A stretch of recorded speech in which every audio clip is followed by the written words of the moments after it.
Hello everyone, welcome to my YouTube channel. Friends, आज के class में हम लोग डिस्कस करने वाले हैं इंपॉर्टेंट क्वेश्चन जो कि फाइनल एग्जाम में design of steel structure subject से संभावित है, यानी पूछे जा सकते हैं। उससे कुछ इंपॉर्टेंट क्वेश्चन का हम लोग आज लोग डिस्कस करेंगे।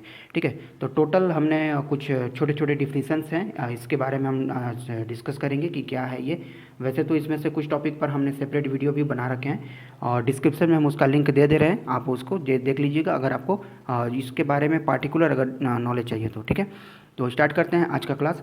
कि जनरली देखा गया कि पिछले पिछले जब आपका एग्जाम होता लास्ट ईयर में, तो उसने ऑब्जेक्टिव क्वेश्चन ना दे करके शॉर्ट नोट्स दे दिया था लिखने के लिए। तो शॉर्ट नोट्स आपको या तो दो मार्क्स में अलग से आ सकते हैं, या फिर आपको लॉन्ग क्वेश्चन में ही दो मार्क्स के करके 4 क्वेश्चन दे सकते हैं इसमें से। या फिर इसमें से मैंने टोटल 26 टॉपिक में टोटल स्टील स्ट्रक्चर को कवर अप किया है।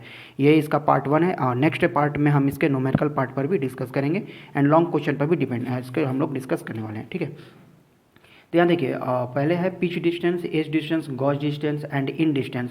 तो इसमें से कुछ के बारे में आप ऑलरेडी जानते होंगे, मैं एक बार फिर भी डिस्कस कर देता हूँ कि पिच डिस्टेंस और गॉज डिस्टेंस, एंड डिस्टेंस, ये सब होता क्या है। तो देखिए, जैसे कि कोई एक प्लेट है, इस प्लेट पर आपने बोल्ट या रिविट से कनेक्शन कर रखा है। ठीक है, इसके दूसरे प्लेट में लगे हुए हैं कनेक्शन अगर कर रखा है, और अप्लाइंग लोड का डायरेक्शन अगर इस तरह से है। ठीक है, तो अप्लाइंग लोड के डायरेक्शन के पैरेलल में दो क्रमागत रिविट के बीच की जो दूरी होती है, दो क्रमागत रिविट के बीच की दूरी होती है, उसको कहा जाता है पिच डिस्टेंस।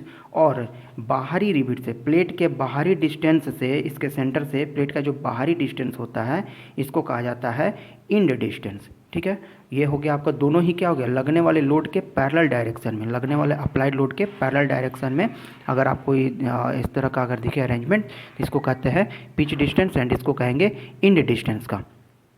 सिमिलरली जब ये लगने वाले लोड के परपेंडिकुलर डायरेक्शन में आते हैं और दो रिविट के बीच की दूरी आती है परपेंडिकुलर डायरेक्शन में, तो इसको कहा जाता है गॉज डिस्टेंस। ठीक है, एंड यही प्लेट के इंड वाले डिस्टेंस को अगर हम लोग देखते हैं तो ये होता है गेज डिस्टेंस। ठीक है, गॉज डिस्टेंस के बाद ये होता है एज डिस्टेंस, इसको कहा जाता है एज डिस्टेंस। ठीक है, तो हमने क्या देखा, पिच डिस्टेंस क्या होता है, difference between two consecutive rivet, distance between two consecutive rivet along the direction parallel to the direction of applied load is known as pitch distance. And distance from the edge of the plate, distance from the end of the plate to the rivet in the direction of applied load in the, और we can say that parallel to the applied load direction is known as end distance. Edge distance क्या होगा, applying load के perpendicular direction में अगर इस तरह का आपको दिखता है तो उसको कहेंगे एज डिस्टेंस और कहेंगे gauge distance. To consecutive rivet के बीच का डिस्टेंस जो होगा गेज डिस्टेंस कहलाएगा कब, जब अप्लाइंग लोड के परपेंडिकुलर डायरेक्शन में होता हो। तो उम्मीद है आपको इतना ये क्लियर हुआ होगा, pitch distance, gauge distance, edge distance and end distance. और अगर आपको याद करने में अगर परेशानी हो तो एक छोटा सा ट्रिक बता देते हैं कि जो भी आपका गॉज एंड एज है, गेज एंड एज डिस्टेंस है, ये दोनों होगा क्या, ये दोनों होता है perpendicular to the applied load direction. And आपका इंड डिस्टेंस और पिच डिस्टेंस और इंड डिस्टेंस होगा, ये parallel to the applying load होगा। तो गॉज और एज से आप याद रख सकते हैं कि ये परपेंडिकुलर में है, एंड परपेंडिकुलर तो उसका अपोजिट होता है पैरेलल। ठीक है, तो उम्मीद है आपको इतना ये समझ में आया होगा। नेक्स्ट है लैप जॉइंट और बट जॉइंट। देखिए, लैप जॉइंट और बट जॉइंट के बारे में भी आप इजीली जानते होंगे कि किसको कहते हैं। कि दो प्लेट को अगर हम ओवरलैपिंग से जोड़ते हैं, दो प्लेट को अगर हम एक दूसरे के ऊपर ओवरलैप करके अगर जोड़ते हैं, या तो रिविट से या तो बोल्ट से, तो उसको कहा जाता है लैप जॉइंट। और दो प्लेट को सामने सामने रख के और इसके बाद में एक कवर प्लेट या दो कवर प्लेट से अगर कि हम कनेक्शन अगर करते हैं तो इसको कहा जाता है इस टाइप के कनेक्शन को कहते हैं हम लोग बट ज्वाइंट। बट ज्वाइंट में ये हो गया single cover but joint. And अगर नीचे से भी एक और प्लेट लगा देते हैं इसमें, double plate top and bottom से, तो इसको कहेंगे डबल कवर बट ज्वाइंट। ठीक है, तो ये हो गया लैप ज्वाइंट और बट ज्वाइंट। लैप ज्वाइंट कब किसको कहेंगे, दो प्लेट को ओवरलैपिंग करके अगर कनेक्शन कर दिए तो लैप ज्वाइंट हो गया। एंड बट ज्वाइंट हो गया कि सामने सामने रखें, प्लेट को सामने सामने रख करके इन दोनों के बीच में अगर कनेक्शन स्टेब्लिश करते हैं तो इसको कहेंगे बट ज्वाइंट। ये हो गया रिविट या बोल्ट के केस में। अगर वेल्डिंग के केस में आता है तब क्या करेंगे, तो वेल्डिंग के केस में भी ये होगा कि दो प्लेट को सामने सामने रख के जोड़ते हैं, तो ये भी यहाँ पर लैप जॉइंट का होगा।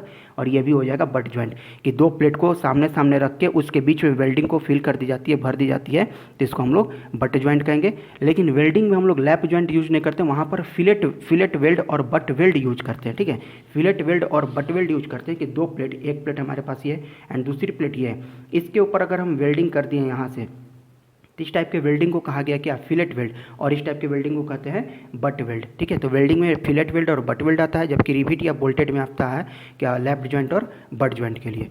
ठीक है, तो आगे बढ़ते हैं कि और क्या हमारे पास में डिफिनेशन है। एक है गसेट प्लेट। गसेट प्लेट क्या होता है, देखिए गसेट प्लेट के बारे में आपने न्यूमेरिकल बनाया होगा तो हर जगह देखा होगा। गसेट प्लेट जनरल होता है कि these plates are used to transfer the load from one member to another member. जैसे कोई एक प्लेट है, इस गसेट प्लेट को कहा गया, गसेट प्लेट से कोई एक एंगल सेक्शन जैसे जुड़ा हुआ है, तो ये क्या करेगा, इसको हम लोग गसेट प्लेट कहते हैं। ठीक है, क्या करता है कि इसका यूज हमने क्यों किया, क्योंकि टेंशन मेंबर पर जिस मेंबर को हम लोग जोड़ेंगे, एंगल सेक्शन से जिस मेंबर को कनेक्ट करेंगे, यहाँ से इसको कनेक्ट किए हुए हैं, तो उसका लोड ट्रांसफर करेगा कहाँ पे, गसेट प्लेट पे। तो गसेट प्लेट का यूज क्या हो गया कि ये प्लेट होता है, ये लोड को ट्रांसफर करता है एक मेंबर से दूसरे मेंबर पर। इस प्लेट को हम लोग कहते हैं क्या, इस प्लेट को कहेंगे गसेट प्लेट, गसेट प्लेट। ठीक है, और नेक्स्ट है आपके पास में various type of load. Types of load में आपको पता भी होगा कौन कौन से लोड के टाइप्स हैं। यहाँ पर लोड के जो टाइप्स आपको दिख रहे होंगे, डेड लोड के बाद लाइव लोड, फिर से wind load, earthquake load and सुनो लोड। ठीक है, पांचों लोड के बारे में अगर आप जानते हो तो ठीक है, अदरवाइज मैं थोड़ा थोड़ा इसको समराइज कर देता हूँ। डेड लोड होता है self weight of structure, live load होता है कि मूविंग लोड, या फिर इसको इम्पोज लोड भी कहा जाता है। विंड लोड जो कि हवा के कारण होता है, अर्थक्वेक लोड जो कि अर्थक्वेक की वजह से होता है, या फिर सुनो लोड जो कि सुनो की वजह से होता है। इन सभी के डिटेल्स जो है आपको रूफ ट्रस में आपको पढ़ने को मिलेंगे। आपने अगर वीडियो देखा है तो ठीक है, अगर नहीं देखे तो मैं डिस्क्रिप्शन में लिंक दे दे रहा हूँ, आप जरूर वहाँ से देख लेंगे।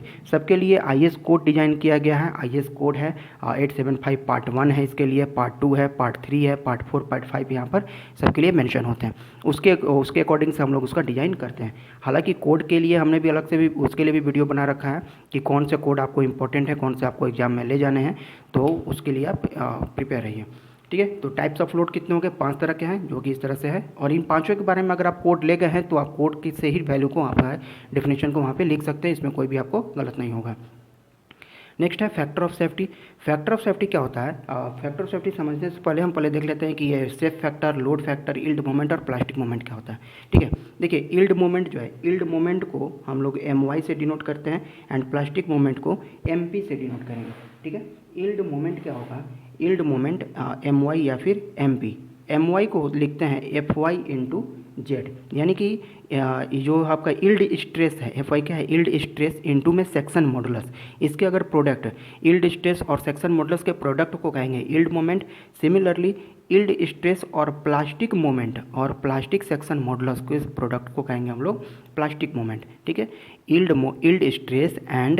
स्ट्रेस एंड सेक्शन मॉडुलस के प्रोडक्ट को कहेंगे यील्ड मोमेंट, जबकि yield stress and plastic moment के प्लास्टिक सेक्शन मॉडुलस के प्रोडक्ट को कहेंगे प्लास्टिक मोमेंट। ठीक है, अब बात करते हैं सेफ फैक्टर क्या होता है। तो इसके रेशियो को ही सेफ फैक्टर कहा जाता है। मतलब सेफ फैक्टर क्या हो गया, सेफ फैक्टर का मतलब हो गया, सेफ फैक्टर हो गया SF। सेफ फैक्टर की वैल्यू होगी क्या, कि सेफ फैक्टर कहेंगे it is the ratio of plastic moment MP बट्टा में यील्ड मोमेंट MP बट्टा में MY। ये होता है, इसको सेफ फैक्टर कहा जाता है। सेफ फैक्टर क्या हो गया, MP बट्टा में MY, या इसको कहेंगे हम लोग safe factor, it is the ratio of plastic moment to yield moment.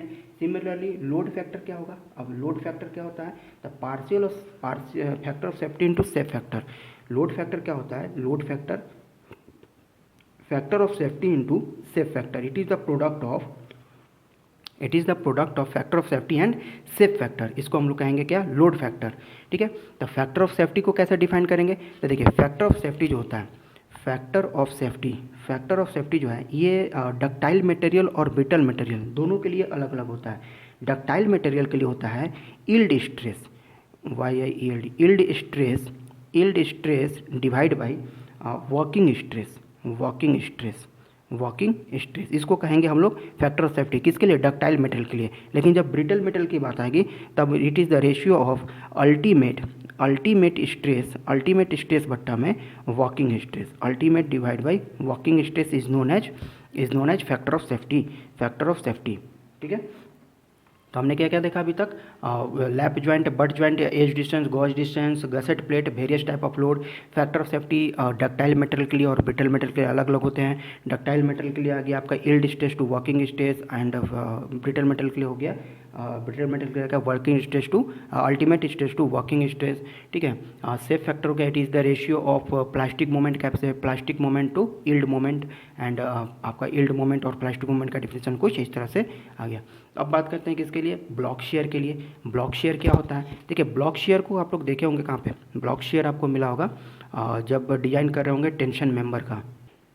Block shear failure जो है, ब्लॉक शेयर फेलियर का मतलब हुआ कि अगर आपका फेलियर, शेयर में फेलियर अगर ब्लॉक में होता है तो उसको ब्लॉक शेयर फेलियर कहा जाता है। मतलब क्या हुआ कि जैसे कोई प्लेट है, इस प्लेट पर कोई रिविटिंग या बोल्टिंग का कनेक्शन किया गया है और यहाँ से लोड अप्लाई किया गया। ठीक है, लोड यहाँ से अप्लाई किया गया, तो इसका फेलियर कहाँ से होगा? फेलियर लाइन जो होगा कुछ इस तरह से होगा। ठीक है, एक टाइम तक तो जब तक इसका यील्डिंग मोमेंट नहीं आता, यील्डिंग मोमेंट तक तो ये इसको बियर करेगा।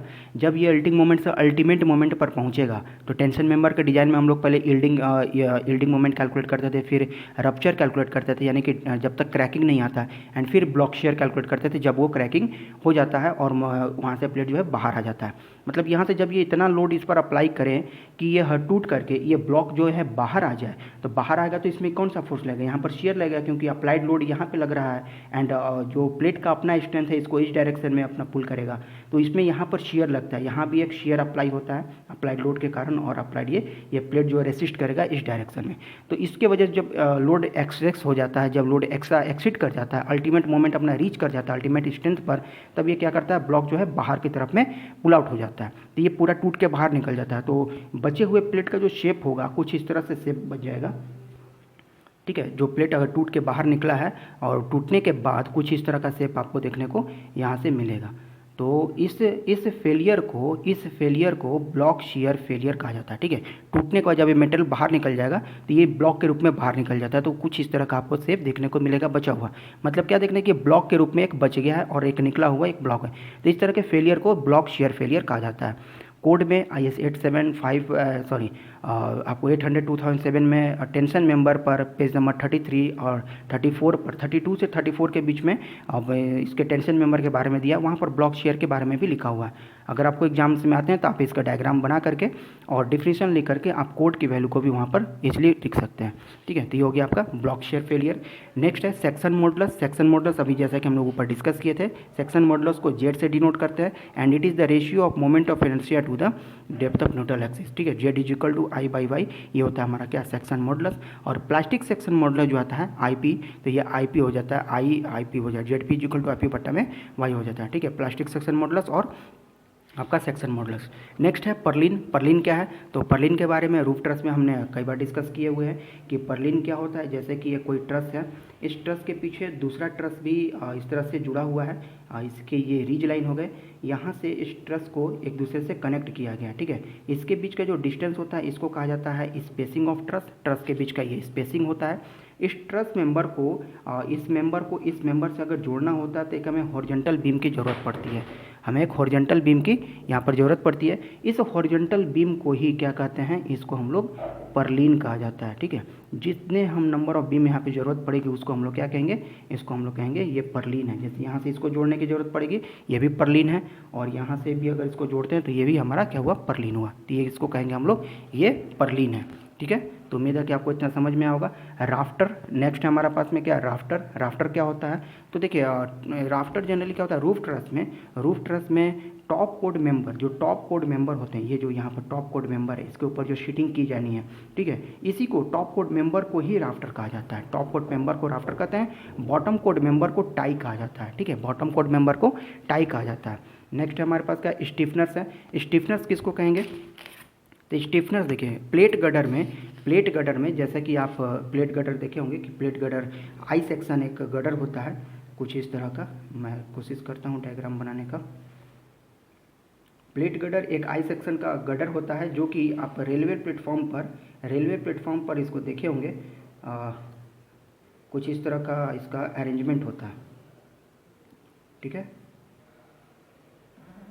हाँ ठीक है, तो ये होता है प्लेट गडर। इस प्लेट गडर पे आई सेक्शन ये गडर होता है, इस प्लेट गर्डर पर इसके जो टॉप फ्लेंज है, टॉप फ्लेंज और ये बॉटम फ्लेंज, टॉप फ्लेंज और बॉटम फ्लेंज, इसके बीच में बकलिंग नहीं आए due to applying load on it. अगर लोड इसके ऊपर हम अप्लाई कर रहे हैं, रेलवे प्लेटफॉर्म पर देखें कि जो फ्लाईओवर बनाते हैं एक प्लेटफॉर्म से दूसरे प्लेटफॉर्म पर जाने के लिए ऊपरगामी पुल, उसका जो स्लैबिंग होता है, जो सपोर्टिंग सिस्टम होता है, इस प्लेट गटर पर ही होता है, आई सेक्शन का गटर होता है, तो वहाँ पर आप इसको देख सकते हैं, वहाँ पर इसका यूटिलाइज होता है। ठीक है, तो इसके ऊपर जो स्लैबिंग किया गया उसमें बकलिंग नहीं है, ये टेढ़ा नहीं है, बीच से ये झुके नहीं और बकलिंग नहीं है, तो इसके लिए यहाँ पर स्टिफनेस प्रोवाइड किए जाते हैं। वर्टिकल डायरेक्शन में अगर प्रोवाइड करते हैं तो इसको वर्टिकल स्टिफनेस कहेंगे, एंड हॉरिजॉन्टल डायरेक्शन में अगर प्रोवाइड करते हैं इसको तो हॉरिजॉन्टल स्टिफनेस कहा जाता है। ठीक है, ये क्यों दिया जाता है? Due to avoiding of buckling on plate girder. Plate girder में बकलिंग से बचने के लिए स्टिफनेस को प्रोवाइड किया जाता है। दो टाइप के होते हैं, हॉरिजॉन्टल और वर्टिकल, तो इस तरह से अरेंजमेंट रहता है स्टिफनेस का। नेक्स्ट है हमारे पास लेसिंग एंड बैटन्स। देखिए लेसिंग और बैटन्स क्या है कि सपोज दो कॉलम है हमारे पास, दो मतलब वर्टिकल मेंबर है, आपने देखा होगा कि कई बार इसको जोड़ा गया है इस फॉर्म में इसको इस तरह से ऐड किया गया है। ठीक है, तो इस मेंबर को जो ये मेंबर है इसको कहा जाता है लेसिंग मेंबर। ठीक है, अगर मतलब लेसिंग का मतलब क्या हो गया, लेसिंग का आपको मतलब क्या हो गया कि अगर हमको लेसिंग है एक आपको प्रोसीजर, लेसिंग क्या है? Lacing is a system of connecting, lacing is a system of collecting element in built up column. Lacing makes component of a column act as a single unit. Lacing क्या है? ये एक system है member को connect करने का। देखिए इस मेंबर को दोनों को हमको कनेक्ट करना है, या तो हम इसे डायगोनल शेप में कनेक्ट कर सकते हैं या तो हम इसको हॉरिजॉन्टल शेप में कनेक्ट कर सकते हैं। ठीक है, इस तरह से इसको हम कनेक्ट कर सकते हैं। जैसे कि घर की आप जो सीढ़ी देख रहे होंगे, बांस की जो सीढ़ी पहले यूज होती थी, और वो भी इस फॉर्म में होता है। तो दो मेंबर को इस मेंबर को कनेक्ट करना है, तो या तो हमको इस फॉर्म में कनेक्ट कर सकते हैं या तो इस फॉर्म में। अगर इस फॉर्म में कनेक्टेड है तो इसको कहेंगे लेसिंग, इस मेंबर को लेसिंग कहा जाता है। इस फॉर्म में कनेक्टेड है तो इसको कहेंगे, इस मेंबर को बैटन्स कहते हैं। ठीक है, इस मेंबर को बैटन्स कहते हैं। और इसके बीच में जो यहाँ पर बचा हुआ है जिसको 1 2 3 लिखते हैं, ये हो गया BAY। तो पूछा जाता है, क्वेश्चन आपसे पूछा जाएगा कि लेसिंग अगर हम यूज कर रहे हैं तो कॉलम का जो लेंथ है, इफेक्टिव लेंथ ऑफ कॉलम कितना इंक्रीज कर जाता है। ठीक है, बैटन्स अगर हम यूज करें तो कितना लेंथ ऑफ कॉलम इंक्रीज कर जाता है, लेसिंग के लिए इफेक्टिव विड्थ की वैल्यू कितनी होती है। ये सभी डिजाइनिंग से भी क्वेश्चन आपको यहाँ से पूछा जा सकता है। ठीक है, तो अगर आपको हॉरिजॉन्टल मेंबर है तो इसको बैटन्स कहेंगे, और इंक्लाइंड मेंबर है तो इसको हम लोग लेसिंग कहेंगे। बैटन यूज करते हैं तो इफेक्टिव लेंथ ऑफ कॉलम जो होता है ये 10% से बढ़ जाता है। लेसिंग यूज करते हैं तो इसमें टैक रिविट का यूटिलाइज होता है। क्या होता है? टैक रिविट के बारे में हम लोग लास्ट में डिस्कस करेंगे। टैक रिविट होता है कि मेंबर को ये सिंगल यूनिट बनाता है, टैक रिविट लोड को ट्रांसफर नहीं करता है। ठीक है, तो उम्मीद है आपको लेसिंग और बैटन्स के बारे में समझ में आया होगा। लेसिंग क्या है? It is a system of connecting element in built up column. Built up column में ये सिस्टम है कनेक्ट करने के लिए, एक मेंबर से दूसरे मेंबर को कनेक्ट करने का सिस्टम है। बैटन्स भी क्या है? It is a system of connecting built up column. Built up column में सिस्टम है कनेक्ट करने के लिए, मेंबर को कनेक्ट करने का एक सिस्टम है। और जो बैटन्स के बीच का जो गैप है, ये मतलब डिस्टेंस है 1 2 3 जिसे लेके हमने, इसको कहा जाता है बे। तो minimum number of batten in column अगर पूछा जाए तो कितने होंगे? मिनिमम नंबर 4 प्रोवाइड करते हैं, मिनिमम नंबर ऑफ कॉलम 4 होता है। तो बे कितना हो जाएगा? नंबर ऑफ मिनिमम बे तो 3 हो जाएगा यहाँ पे। ठीक है, तो ये हो गया आपका लेसिंग और बैटन्स। नेक्स्ट आता है लग एंगल। लग एंगल क्या होता है? देखिए लग एंगल जनरली एक स्मॉल एंगल को हम कहते हैं। ये लग एंगल होता क्या है कि आपके पास में कोई एक गसट प्लेट है, इस प्लेट को हम कुछ इस तरह से बनाएं। एक गसट प्लेट से कोई एंगल सेक्शन कनेक्टेड है,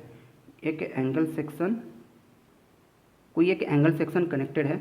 इस एंगल सेक्शन पे एक एंगल सेक्शन इससे कनेक्टेड है। ये गसट प्लेट है, यहाँ से ये गसट प्लेट है। इस गसट प्लेट पर एंगल सेक्शन यहाँ से कनेक्टेड है। तो ये एंगल सेक्शन का ये हो गया कनेक्टेड लेग, ये हो गया आउटस्टैंडिंग लेग। तो आउटस्टैंडिंग लेग पर टेंशन ना क्रिएट हो, टेंशन से बचाने के लिए यहाँ पर एक छोटे एंगल का प्रयोग किया जाता है। इस छोटे से एंगल को कहा जाता है लग एंगल। मैं फिर से एक बार डायग्राम बनाने की कोशिश करता हूँ। लग एंगल जो है, देखिए एक गसट प्लेट है, ये हमने जो इससे सेटिंग कर रखा है, ये गसट प्लेट है। इससे एक एंगल सेक्शन जुड़ा हुआ है। ये एंगल सेक्शन जो कि डायमेंशन यहाँ तक का इसका है, इसके ऊपर एक छोटा सा एंगल को कनेक्ट किया गया है। लग एंगल का जनरली जो यूज करते हैं हम लोग, आउटस्टैंडिंग लेग को गसट प्लेट से कनेक्ट करने के लिए लग एंगल का यूज किया जाता है। कौन सा ये कनेक्टिंग लेग हो गया इसका, ये हो गया आउटस्टैंडिंग लेग। तो आउटस्टैंडिंग लेग में टेंशन नहीं है, इससे बचाने के लिए गसट प्लेट से इसको हम लोग कनेक्ट कर देते हैं, ठीक है, ताकि इसमें कनेक्शन टेंशन नहीं आए। तो इस छोटे वाले एंगल को लग एंगल कहा जाए। लग एंगल का मतलब ही हुआ छोटा एंगल, ठीक है। तो उम्मीद है आपको ये डायग्राम समझ में आया होगा। हाँ, नहीं तो एक छोटा सा डायग्राम यहाँ पर है, देखिए यहाँ पर आपको इजीली क्लियर हुआ होगा कि ये हो गया गसट प्लेट, ये इसको लग एंगल कहते हैं, और ये आ गया आपका आउटस्टैंडिंग लेग। आउटस्टैंडिंग लेग ये कनेक्टेड लेग है। इसको कनेक्ट करने के लिए जिस एंगल का यूज करते हैं उसको हम लोग लग एंगल कहा जाता है। ये एक छोटा एंगल है जिसको लग एंगल कहा जाता है, ठीक है। नेक्स्ट हमारे पास क्या डिफिनीशन है, लग एंगल के बाद सिलेंडरनेस रेशियो। सिलेंडरनेस रेशियो आता है। सिलेंडरनेस रेशियो जो है, सिलेंडरनेस रेशियो के बारे में आप आरसीसी में पढ़े होंगे। It is the ratio of, slenderness ratio को लेमडा से डिनोट किया जाता है। Lambda, it is the ratio of the effective length of column to least lateral dimension of column. Least lateral dimension of column और effective lateral dimension of column, effective length of column के हम लोग कहा जाता है क्या, slenderness ratio of column, ठीक है। नेक्स्ट है स्प्लाइसेज। स्प्लाइसेज क्या होता है, स्प्लाइसेज या एक टाइप ऑफ ज्वाइंट है। स्प्लाइसेज क्या है, टाइप ऑफ ज्वाइंट है। जैसे कि हमको ज्वाइंट करना है अगर दो प्लेट के बीच में, तो स्प्लाइसेज एक टाइप का ज्वाइंट होता है जो कि कुछ इस तरह का बना होता है। सपोज एक ज्वाइंट में हमें इस तरह का एंगल है और दूसरा हमें एंगल में ज्वाइंट करना होगा, तो हमको क्या करना होगा, इस तरह का जॉइंट हम प्रोवाइड कर लेते हैं, ठीक है। मतलब कि ये थिकनेस में सेम ही रहेगा, ऐसा नहीं हो कि थिकनेस ज़्यादा या कम हो जाए। जैसे कि अगर आपके पास में प्लेट कुछ इस तरह का, इतना ज़्यादा थिकनेस है इसके, तो इस प्लेट के थिकनेस को हम लोग थोड़ा सा कम कर देते हैं, और यहाँ पर, हाँ, यहाँ पर दूसरे प्लेट के थिकनेस को इसके इक्विवेलेंट ही, हाँ, इसके इक्विवेलेंट कुछ इस तरह से जॉइंट हम लोग बनाते हैं। तो ये जो कनेक्शन होता है, ये जो कनेक्शन हो गया, ये आपका स्प्लाइसेज हो गया। इन दोनों को कनेक्ट करके हम इसको बोल्टिंग से या वेल्डिंग से या फिर रिफ्टिंग से कनेक्ट कर सकते हैं, तो इसको कहा जाता है स्प्लाइस जॉइंट होता है। और जनरली आप देखे होंगे कि जो भी कॉलम सेक्शन, जो कि प्लेट गर्डर सेक्शन होते हैं, उसमें बड़े बड़े बोल्ट्स लगे होते हैं। जैसे प्लेट सेक्शन में यहाँ पर आपको बोल्ट्स देखने को मिलेंगे, ठीक है। तो ये भी क्या होता है, स्प्लाइसेज जॉइंट होते हैं। ये भी क्या होते हैं, स्प्लाइसेज जॉइंट होते हैं। आपको इस तरह का आपको कनेक्शन देखने को कहीं ना कहीं मिल जाएगा। रेलवे प्लेटफॉर्म पर जनरली ऐसा आपको देखने को मिलता होगा, ठीक है। तो इस तरह के कनेक्शन को हम लोग कहते हैं स्प्लाइसेज। नेक्स्ट है आपके पास में स्टड्स। स्टड्स क्या होते हैं, तो स्टड्स देखिए, कॉलम और स्टड्स में डिफरेंसेस पहले पूछे जाते थे, अब तो बहुत कम क्वेश्चन देखने को मिलता है। स्टड्स क्या होता है कि कंप्रेशन मेंबर इन ट्रस। फ्रेम में अगर कंप्रेशन मेंबर आपको देखने को मिलता है, फ्रेम में जो कंप्रेशन मेंबर होता है, इसको हम लोग कॉलम कहा जाता है, इसको कहते हैं कॉलम। एंड जब ट्रस में जो कंप्रेशन मेंबर देखने को मिलते हैं, तो यही कहता है क्या, स्टड्स कहलाता है, इसको कहते हैं स्टड्स। तो compression member in frame is known as studs and compression member in frame is known as column, ठीक है। रिडक्शन फैक्टर क्या होता है, रिडक्शन फैक्टर बियरिंग स्ट्रेस और शियरिंग स्ट्रेस को वैल्यू को रिड्यूस करने के लिए, जब एक लिमिट से बढ़ जाता है या फिर बोल्टेड कनेक्शन में, रिडक्शन फैक्टर क्या होता है, बोल्टेड कनेक्शन में यूज करते हैं हम। 3 कंडीशन होते थे इसके बारे में हमने अलग से वीडियो बना रखा है, उसका भी डिस्क्रिप्शन में हम लिंक दे देंगे, आप उसके जरूर देख लीजिएगा।